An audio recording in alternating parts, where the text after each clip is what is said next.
All right, so this is an ESC, obviously, or kind of not obviously. Now, when I first saw this, what I thought it was one of those old, all-in-one ESCs with the flight controller built in, the PDB and the ESC, and I kind of miss those, to be honest, but I don't know why they don't make them anymore. But anyways, this is a 40 amp 6S 20x20 ESC. Now, what I think what SpedX is aiming with this ESC is to actually create a super reliable 20x26S ESC. And the way they've done that is they made a, two board layout here, obviously increases some weight. But what they've done is the logic on one side and they've done the ESCs on the other side, or the MOSFETs on the other side. So we can say the power distribution is going all through here. And then on the bottom, it's like where the logic is, where the FET drivers are possibly seated. And I think that's, we don't have a clear picture, but that's what I currently think. And I think these are Toshiba FETs, but don't take my word for it. These seem to be like proper ceramic capacitors here. These could be like super low ESR ones. But again, don't take my word for it until we get it in and actually test it on a 6S. Now, what they've also done here, which I really, really like, is the price is somewhat good. I mean, this is kind of the average price. They're not asking like a T-Motor ESC does, even though T-Motor are really good ESCs. What I really like is the packaging. Now, the first time I've ever seen someone do something like this was the Maytech 20x20 stack, which was pretty insane. So what this connector will allow you to do is connect one side obviously to this ESC, and some flight controllers have this type of connector or this type of connector or even this type of connector.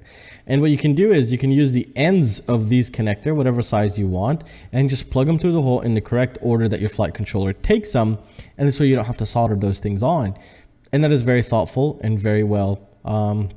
It's really great packaging. That's all I'm trying to say. It was low ESR capacitor, Xt60, very small gauge wire, it seems like, and some extra other components and parts. So it's really nice that they've given all of this extra things, and they're really thoughtful of doing that. But then again, you still want to add the low ESR capacitor on a 6S, definitely. And they'll probably have that in the packaging.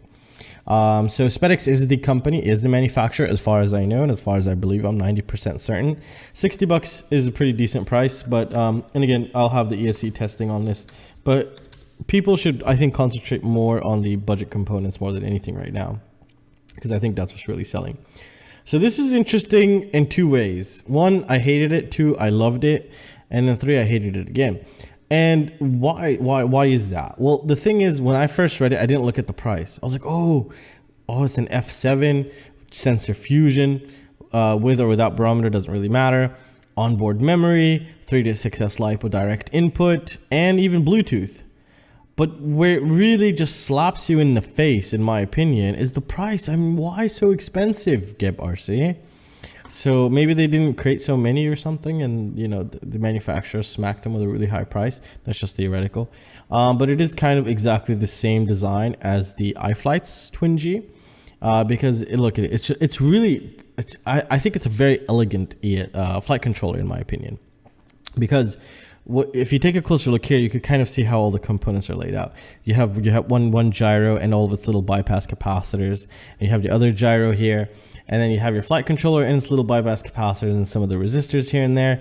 And you also have your little resonator. And when you look at the backside, everything is like modular.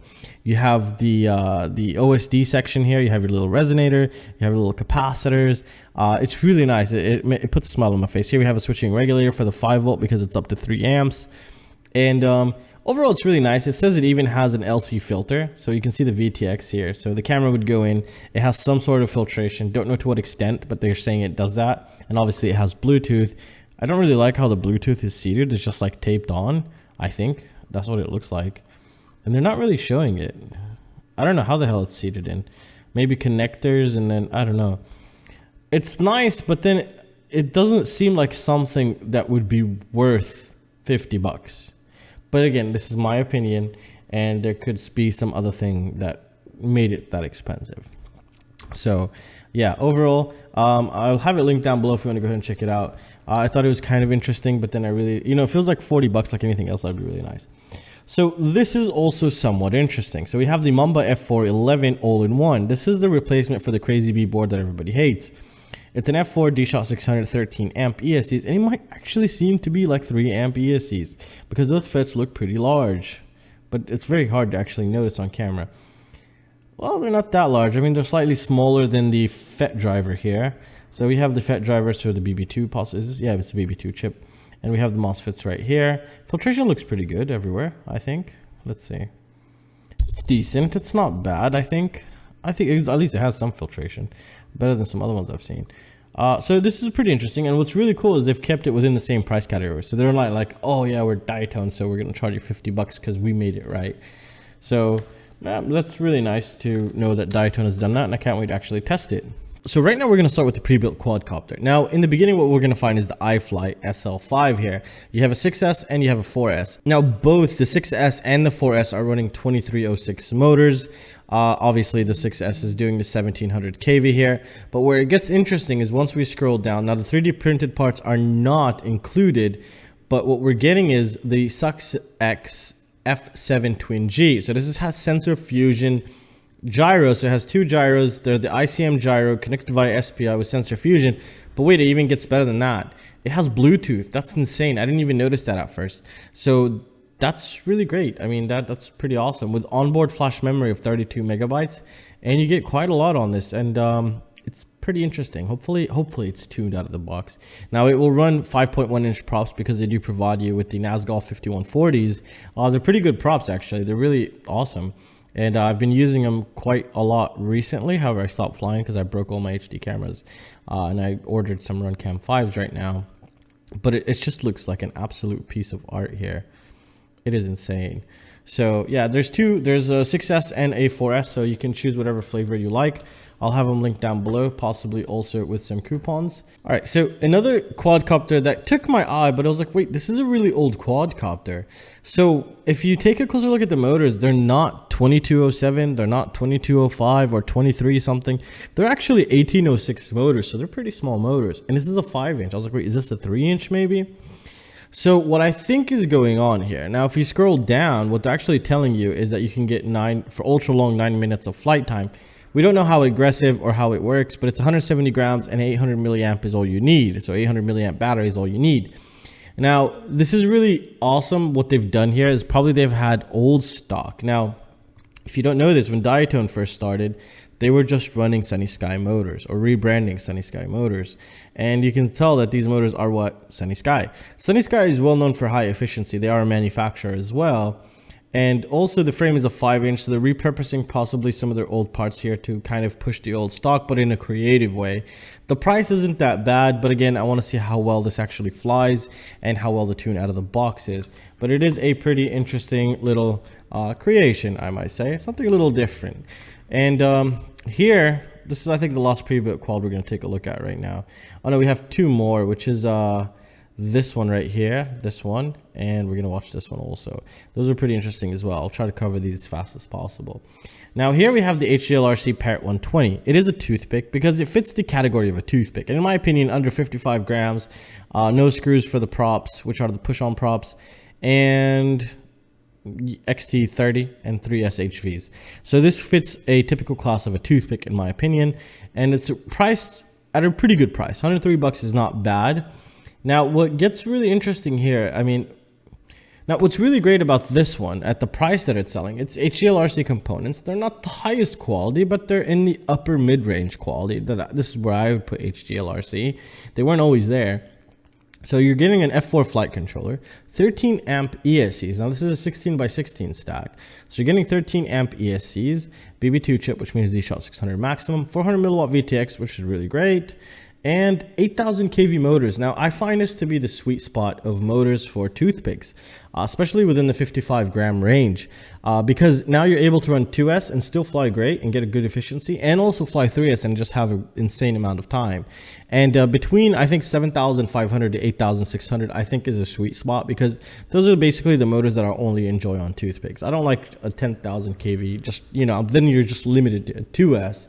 And I think they're doing really great with this. Hopefully it will perform good, and only time will tell here. So I can't, you know, answer any of that, obviously.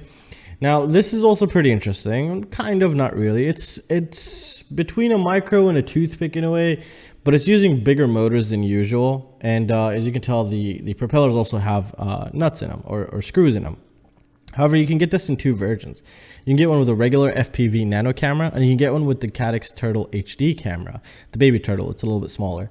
So you can get this, and to be honest, the price is really attractive. Not that much, but it is attractive-ish if it performs great and it's tuned out of the box. But if you take a closer look at the motors down here, what we find is that it's using 1105 5200 kV motors. That's good, but I have no idea how that's going to perform. They're also using a Crazy Bee board, which a lot of people hate. Personally, I don't have a problem with that. And that's all it is. 200 milliwatt VTX, that's also pretty good. If it's using, is it the Diamond VTX or the ESC Nano? I think it's the Nano. Anyways, both of those are pretty good VTX. No, it's a Diamond. The Diamond's really great VTX. Yeah, I really like that one. Performs really good, especially in bandos.